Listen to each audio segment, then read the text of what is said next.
भूमाफिया प्रशासनिक अधिकारियों की लापरवाही के कारण पीड़ित कई वर्षों से भटक रहा है। अपनी ही भूमि की मालिकाना हक के लिए गौरतलब है कि प्रशासनिक अधिकारियों की बड़ी लापरवाही के कारण एक पीड़ित परिवार कई वर्षों से अपने अधिकार की लड़ाई लड़ रहा है। बैरागढ़ चिचली स्थित लगभग 11 एकड़ की जमीन, जिस पर प्रशासनिक अधिकारियों की लापरवाही के कारण भूमाफियाओं ने कब्जा कर लिया है। पीड़ित परिवार 2 वक्त की रोटी के लिए भी तरसता रहा।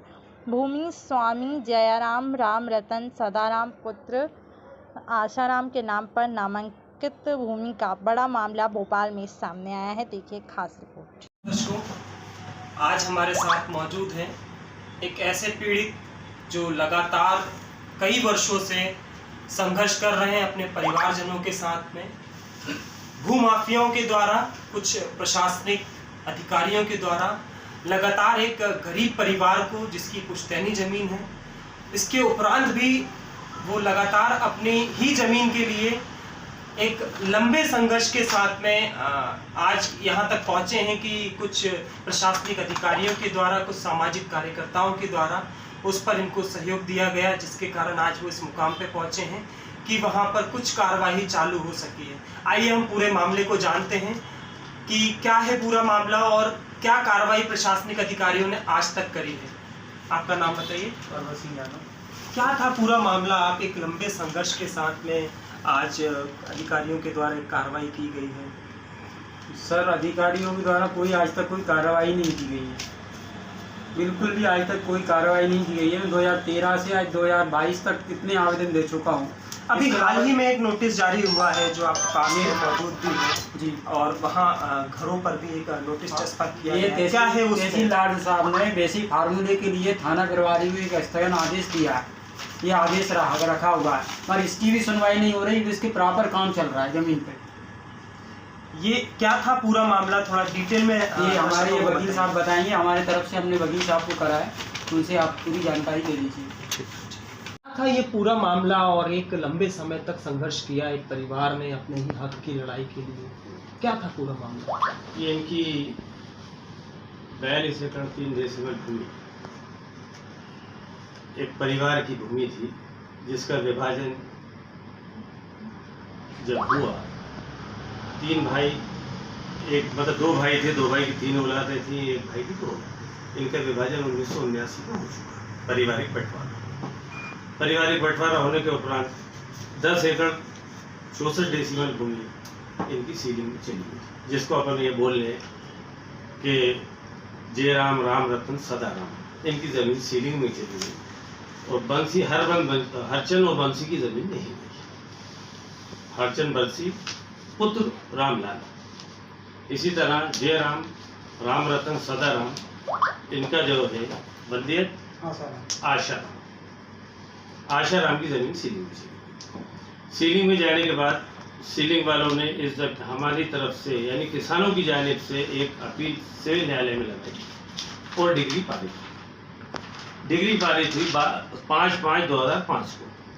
12 एकड़ 86 डेसिमल भूमि की डिग्री पारित हुई कि ये इसके स्वामी।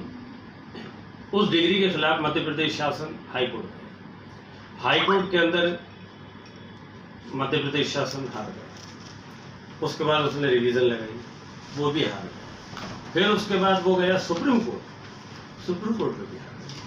सुप्रीम कोर्ट के बाद वो कलेक्टेड आया, इनके नाम नामांकन कर दिया गया। अब वो नामांकन पड़ा रहा। आप तो जानते हैं शासकीय कार्यों में होती रही। फिर कलेक्टर ने आदेश ये दिया कि साहब इनके नाम 10 एकड़ 64 डेसिमल चढ़ा दिया है, क्योंकि ये सीलिंग में थी। बाकी जो खाते की ज़मीन है वो इनकी है। जो बाकी खाते की ज़मीन हमने 10 एकड़ 64 डेसिमल जो है इनकी अधिकृत की थी, बाकी हमने ज़मीन नहीं करी, क्योंकि हमारी जितनी पात्रता थी उतनी हिसाब से। जब ज़मीन की नफ्ती की वहाँ पर बात आई, ज़मीन हमने वहाँ पर जाके जब नफ्ती करवाई तो जो स्थिति हमारे सामने आई, तो उस ज़मीन के ऊपर बाकायदा बिल्डिंगें बनी। जो ज़मीन इनके हक में थी, हाँ, उस पर बिल्डिंगें बनी हुई हैं और कुछ ज़मीन खाली है जिसपे डायमंड डेवलपर्स वाले कब्जा कर बैठे कि हम कब्जे हमारा कोई अनुबंध दूसरी पार्टी से ना कि इनसे, वो भी एक हट धर्मी वाली बात करते हैं। तो सर ये मामला कहाँ तक पहुँचा है, अब क्या स्थिति है? ये मामले की स्थिति है कि साहब उन्होंने दिल बेलाने को गालिब, ये ख्याल अच्छा है। उन्होंने सीमांकन को कबूल कर लिया और सीमांकन कर दिया, फील्ड बुक बन गई, पंचनामा बन गया, सब कुछ हो गया। उस पर लिख दिया कि साहब इस जमीन पे फलां, इतनी जमीन पे इसका कब्जा है, इसका कब्जा है, इसका कब्जा है। हमारा कहना ये था, जब शासन ने हमसे जमीन ली है, जो भी था भाई, जैसी ली आप वैसी वापस कर दो। जब हम मालूमात करी तो किसी के पास कोई भी स्वामी संबंधित दस्तावेज नहीं है। ये कब्जे किनके द्वारा कराए गए, जैसे कि आपने बताया कि वहाँ कुछ लोगों के कब्जे हैं? कब्जे जो है इन किसानों से ही, जो लोग वहाँ पर जिन्होंने कॉलोनी बनाई है, वही लोगों ने इस जमीन पे भी कब्जा कर लिया है, जिससे संबंधित उनके पास कोई कागज नहीं है, कोई रजिस्ट्री नहीं, कोई नामांकन भी नहीं, कुछ भी नहीं। तो आगे की क्या आप रणनीति तैयार किए हैं, क्या थोड़ा सा भाई हम चल रहे हैं विधिवत से जी। हम जानते हैं, हम इस कानून को भी जानते हैं। अभी एक नोटिस भी चस्पा किया गया उन घरों पर, वो नोटिस क्या है? वो नोटिस के अंदर इनका जो सीमांकन के लिए लगाया था, तो ये 18 का एक स्थगन आदेश लेकर आए हैं कि साहब उसके ऊपर स्टे, तो भैया उसके ऊपर स्टे था तो आपने मेरा सीमांकन करा क्यों? पहली बात उसी वक्त कह रहा स्थगन आदेश नहीं हो सकता, यही बात उन्होंने। हम भी खामोश होते, हमें पता चले जमीन कहाँ है। हमें जब स्थिति पता चल गई कि साहब ये जमीन यहाँ है, जब आदेश का वक्त आया, तकरीबन 1 महीने बाद आदेश हुआ कि साहब उसके ऊपर स्थगन आदेश पारित है, इसलिए आपका जो है सीमांकन निरस्त किया जाए। तो मेरा श्रीमान से ये कहना है कि 2018 के बीच में जितने नामांकन आपने किए हैं, या जितनी नब्तियाँ की हैं आपने, क्या इलीगल है? वो भी तो अवैध ही है।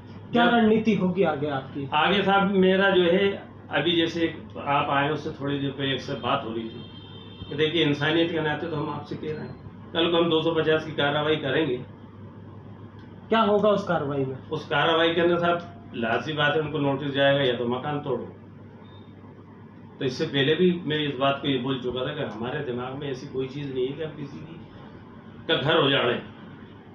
जो वहाँ पर रह रहे हैं वो निकल के बाहर नहीं आ रहा है, ना उस बिल्डर को लेके आ रहा है। तहसील से कम 50 नोटिस पहुंचे होंगे, लेकिन बिल्डर के पास वो कुछ तो लेकर आए। अरे कोई लड़ने के लिए तो सामने आए तो पता चले स्थिति का। शासन हमको नंगे हाथ छोड़ रहा है, घर वाले को कोई छेड़ता तो कोई दूसरा बचाएगा। आप एक लीगल एडवाइजर हैं इनके, और क्या मांग करेंगे प्रशासन से? एक लंबी नींद में, गहरी नींद में मैं तो अभी तकरीबन 4-6 महीने से ही आया हूँ आपको। जब इन लोगों ने कम से कम 50 दरखास्तें दे दी और वो रद्दी खाते में चली गई, सीएम तक को, साहब तक को दे दिया अखबार तो साहब ये देखिए हम यहाँ पर आमरण अनशन करेंगे तो ये करेंगे, लेकिन कोई सुनवाई नहीं था इन लोगों की। अब या तो मुझे तो साहब इसके अंदर जो लग रहा है वो सब मिली भगत है यहाँ से वहाँ तक। प्रशासनिक अधिकारियों की भी अरे साहब जो प्रशासनिक रिकॉर्ड जो है एक्चुअली वो हमारा थोड़ी, वो तो आपका खुद ही बता रहा है।